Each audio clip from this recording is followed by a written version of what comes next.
At about 9 p.m., prison authorities inside Altiplano lost visual contact with Mr. Guzman.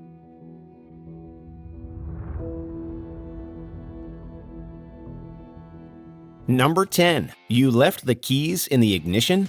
For a prison guard, being able to count convicts is an essential skill. It's getting away. Oh, we did bad. When Donald Knisley arrived with his fellow inmates in the prison garage, he noticed that the officers weren't paying close attention. While the others were filing into the building, Knisley ducked behind the van. His luck was running high because nobody noticed he was missing. On top of that, the keys of the transport van were still in the ignition. The bold criminal hit the gas and drove right through the garage door, and eventually into a line of trees. The officers shortly had him safely behind locked doors. It just goes to show that just because you have the keys to the van, it doesn't mean you can actually drive it. Number 9. Houdini in handcuffs. Unless you know some nifty magic tricks, it's generally assumed that handcuffs are difficult to get out of. A Wisconsin woman didn't seem to think they were a problem. Amber Gonzalez was left alone in a holding room, reportedly to arrange for bail on a cell phone. With just a little bit of effort, she was able to wiggle out of the restraints. Then Gonzalez took keys from the door and used them to get to an emergency exit. She was later found at the same hotel from which she was arrested. She walked through yards to a gas station where she met up with a truck driver, and the two went back to the same Waukesha hotel. The guards claimed they put the cuffs on very tightly. Maybe they just didn't expect a small woman to have tiny hands? Number 8. Perfect timing. It takes some spectacular timing to make it through a heavy door that's about to seal shut. When he arrived at the prison garage, Michael Maldonado decided it was worth the risk. He jumped from the back seat of a police car to the front and out the driver's side door. Then he ducked underneath the garage door just as it was closing. The officers had to reopen the door before they could pursue. In the footage, Maldonado can be seen sprinting across the parking lot. It took a full day for them to track him down. It goes to show that when someone's chasing you, a person can indeed be motivated to run very fast. Number 7. Inside help. Most of the time when you hear about a prison break, you assume that they had a complicated plan. Let's face it though, only someone like Tom Cruise would have someone in place to just open all of the gates for him. Well, for 3 inmates in New Mexico, their escape was just that simple. The footage shows the inmates walking easily through all of the jail's doors and gates. Come back real soon, will you? Don't hold your breath. It was assumed that someone helped them make this simple escape. The footage, which shows an on-duty female officer looking extremely stressed, pointed to the culprit. She was later arrested as an accomplice in their escape. The 3 inmates were returned to jail a few days later. Now their outside help was on the inside. Number 6. Guess we should close that window? If you see Mr. Estelle, don't take matters into your own hands. He should be considered very, very dangerous. It can be so irritating when there's nobody manning a reception desk and all you see is an empty window. What would be frustrating for an average person was the perfect opportunity for an inmate in Arkansas. Derek Estelle was having a telephone conversation in a visitation room. One of his fellow inmates made inquiries of the guards. They left the room to figure things out. With the area left unsupervised, Estelle dove through the reception window to make his escape. His girlfriend was waiting outside in a car, and his escape was complete. They were both eventually apprehended, and Estelle had an extra 40 years added to his sentence. Maybe not such a fortunate opportunity after all.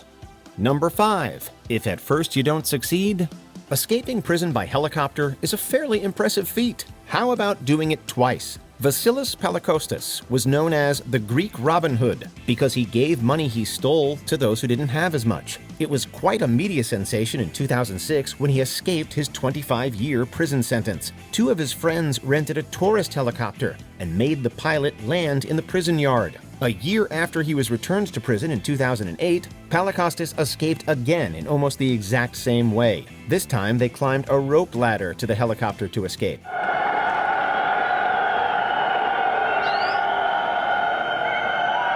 His accomplice, Alket Rezai, was captured and is serving out his prison time. Palakostas is still free and has since been dubbed the Uncatchable. Number 4. Freedom or fame? This is our casa right now for the moment. This is our crib. Most prisoners would prefer there be no evidence of their escape. Not these 3 inmates from California, however. They filmed their entire breakout on a contraband cell phone. The video shows them crawling into a vent. They climb through plumbing tunnels to the rooftop. Although their method of getting to the ground wasn't filmed, they later claimed to use a rope. They kidnapped a cab driver who drove them to where they had a van set up with supplies. We were so grateful he decided to help us. This man is truly a hero. The 3 escapees were picked up by the police while chilling in their mobile hideout. They turned the footage into an edited video with music and voiceovers bragging about their deeds. Was having their selfie video online worth the extra time in jail? Number 3. Food goes in, prisoner goes out. When you think of a prisoner locked up alone in a prison cell, you can't help but also picture the food door. That open space in the door is narrow so that food can go in, but prisoners can't get out. Well, one particularly agile prisoner in Russia wasn't about to let that stop him. The prison footage clearly shows him squeezing his body through the tiny food hatch. He gets stuck for a moment but manages to wiggle his way out. All that's left to do was put on his clothes and calmly exit. It's an astounding feat, but it took a couple minutes. Why didn't anyone see it on camera? What were the prison guards doing? So he just gets away with it. Is that how it works? Number 2. Spared no expense. Y yo que estuve adentro del penal, te puedo decir que no es un penal del cual puedas huir.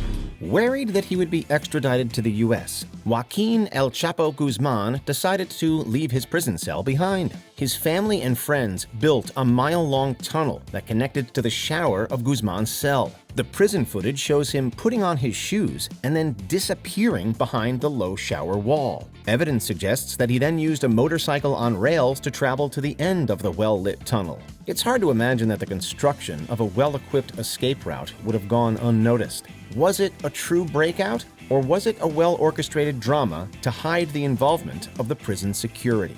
We may never know. Number 1. That was unexpected. Why plan an escape that only lets out one prisoner when you can create ultimate chaos and release many more? Maybe one day we'll find out. Oh, you better hope that day never comes.